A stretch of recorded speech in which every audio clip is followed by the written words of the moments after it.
l'université de printemps du SIRH se présente sur 2 jours.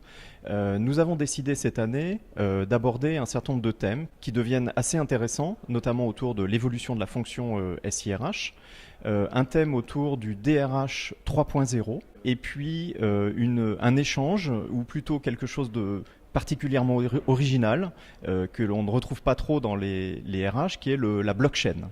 Je retiens aussi particulièrement la présentation de Bertrand Dupérin à la fin de la première journée autour de l'employé au cœur du système d'information RH.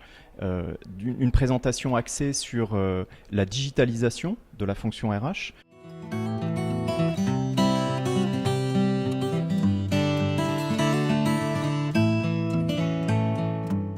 Moi, c'est ma première participation à l'université.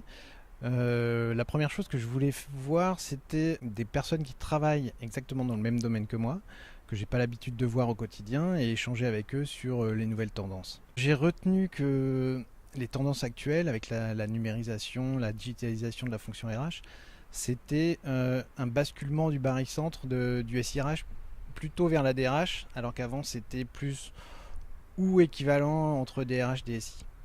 Et ensuite, c'est la montée en puissance des applications qui sont hébergées ailleurs. J'ai retenu une partie qui pourrait être une optimisation de la planification sous contrainte pour avoir une solution plus optimale, notamment au niveau des contraintes salariées.